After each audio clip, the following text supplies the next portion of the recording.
ایک مرتبہ نبی علیہ السلام اپنے بیویوں کے گھر گئے اور کہا کھانے کو کچھ ہیں؟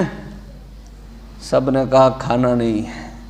نبی علیہ السلام مسجد نبوی تشریف لے گئے، ابو بکر آئے، راستے میں عمر بھی ملے، دونوں ایک دوسرے کو پوچھ رہے ہیں کہاں جا رہے ہو؟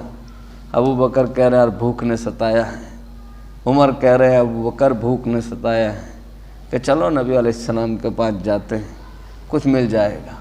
یہ مسجد نبوی کے دروازے پر پہنچ رہے ہیں کہ ہدایت کا وہ چمکدار ستارہ محمد رسول اللہ باہر آ گئے، اپنے دونوں ساتھیوں کو دیکھ کر کہاں رفیقو کہاں جا رہے ہو؟ کہ بھوک نے ستایا ہے، کہ اسی بھوک سے پریشان ہو کر مسجد میں آیا ہوں، چلو تینوں مل کر کہیں جاتے ہیں۔ وہ ایک صحابی تھے ابو الہیثم، اللہ نے ان کو کچھ مال دیا تھا۔ اس سے ایک مسئلہ بھی ثابت ہوتا ہے لیکن وقت نہیں ہے۔ خیر یہ تینوں وہاں پہنچ گئے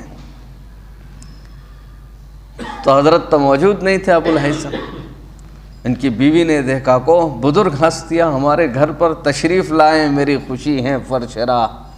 جب اچھے مہمان آتے ہیں تو دل کہتا ہے تشریف لائیں میری خوشی ہے فرشراہ، کہوں میں آپ کو اہلاً و سہلاً و مرحبا، تشریف لائیں۔ تینوں مہمانوں کو بٹھایا، کہا ابو الہیثم کہاں ہے؟ کہ وہ پانی لینے گئے۔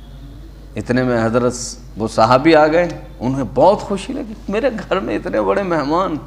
انہوں نے فوراً تر و تازہ کھجوریں دی، پانی دیا اور فرمایا کہ آپ بیٹھو، میں بکری کا بچہ ذبح کر کے لاتا ہوں۔ نبی علیہ السلام نے فرمایا ایاک والحلوبہ، دودھ دیتی بکری کو ذبح نہ کرنا۔ اس لیے فقہاء نے لکھا ہے کہ دودھ دیتے جانوروں کو ذبح نہ کرو ورنہ دودھ کی نعمت سے محروم کر دے جاؤ گے۔ کون سمجھائے گا؟ کوئی مسائل نہیں پوچھتا ہے علماء سے، جا کر پوچھیں ان سے کہ تمہاری بے دینی اور جہالت نے قوم کو کتنی نعمتوں سے محروم کر دیا۔ جو آدمی آیا اٹھا کے ذبح کر دیا، جو کھڑا نہیں رہ سکتا تھا اس کو بھی ذبح کر دیا، ٹھنڈا نہیں ہونے دیا اس کو چھوٹا کر دیا۔ تڑپ گئے نا، وہ تو ہمیں معلوم نہیں ہے۔ غور کرنا چاہیں کہ اتنی بڑی نعمت سے کیسے محروم ہو گئے، بہت ناقدری کی ہے۔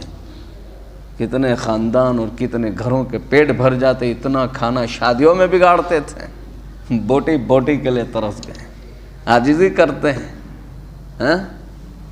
خیر تو کہا دودھ والی بکری مت لانا۔ خیر حضرت ابو الہیثم نے بکری کا بچہ بھی ان کو کھلایا۔ جب کھا کر فارغ ہو گئے، سرکار اپنے دونوں صحابہ ابو بکر عمر کو کہہ رہے ہیں ثم لتسألن یومئذ عن النعیم، کل قیامت کے دن یہ جو تم نے کھایا نا اس کے بارے میں بھی تم سے سوال کیا جائے۔ کیا کیا کھاتے ہیں ہم لوگ؟ کبھی اس کا خیال بھی آیا کہ ہم نے اللہ کی کتنی نعمتیں کھائی، ہمیں اس کا ایک لمحہ بھی خیال نہیں ہے۔ اللہ تعالی ہم سب کو اللہ کی دی ہوئی نعمتوں کی شکر گزاری کی توفیق نصیب فرمائیں اور غفلت سے اللہ تعالی ہم کو نکال دیں اور فکر آخرت ہم سب کو نصیب فرمائیں۔ سبحان اللہ۔